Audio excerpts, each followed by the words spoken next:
राजस्थान के दिल में पहाड़ियों और मैदानों के बीच एक ऐसा शहर बसा है जो कहानियों, रहस्यों और दबी आवाजों में बोले जाने वाले किस्सों में डूबा हुआ है। भानगढ़ एक ऐसी जगह जहां समय ठहर सा गया है और एक दुखद अतीत की गूंज हवा में घुलती रहती है। एक ऐसी जगह जहां सूरज डूबता है और अंधेरा छा जाता है हमेशा के लिए। 17वीं शताब्दी में राजा भगवंत दास ने अपने छोटे बेटे माधो सिंह के लिए भानगढ़ का निर्माण करवाया था। यह शहर कभी बहुत ही जीवंत और समृद्ध हुआ करता था, लेकिन इसका वैभव अल्पकालिक था। इस शहर के भाग्य से जुड़ी दो कहानियां हैं जो एक भयावह तस्वीर पेश करती हैं।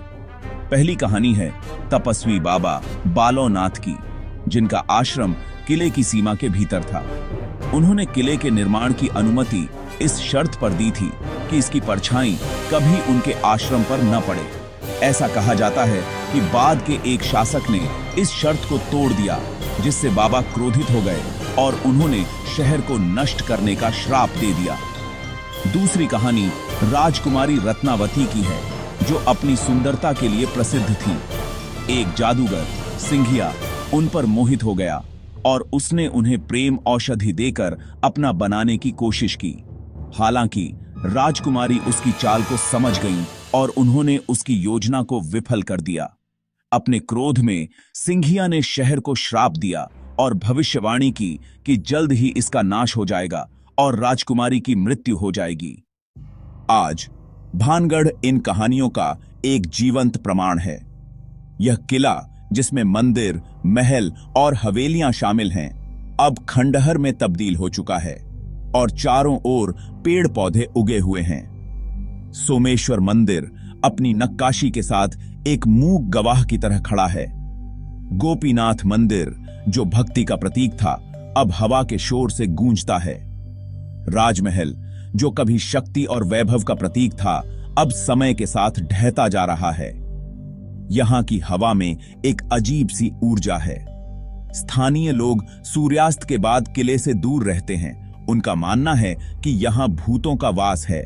भारतीय पुरातत्व सर्वेक्षण ने यहां तक कि बाहर एक बोर्ड भी लगाया है, जिस पर अंधेरे के बाद प्रवेश निषेध लिखा है। यहां भूतों के होने की कई कहानियां प्रचलित हैं। अजीब आवाजें, भूतों का दिखना और एक अजीब सी बेचैनी जो हर पत्थर में महसूस होती है कि वो, चाहे ये कहानियां सच हों या सिर्फ किस्से, भानगढ़ एक रहस्य बना हुआ है। आखिर क्या वजह थी कि यह शहर, जो कभी इतना जीवंत हुआ करता था, अचानक वीरान हो गया? क्या यह श्राप था, कोई प्राकृतिक आपदा या कुछ और? इसके जवाब समय के अंधेरे में कहीं खो गए हैं। Fade to black. भानगढ़ हमें याद दिलाता है कि शक्ति क्षणभंगुर होती है और कहानियों में कितनी ताकत होती है। यह एक भूले हुए युग का मूक गवाह है, एक ऐसी जगह जहां अतीत को भुलाया नहीं जा सकता और इस वीरान शहर की फुसफुसाहट युगों युगों तक गूंजती रहेगी।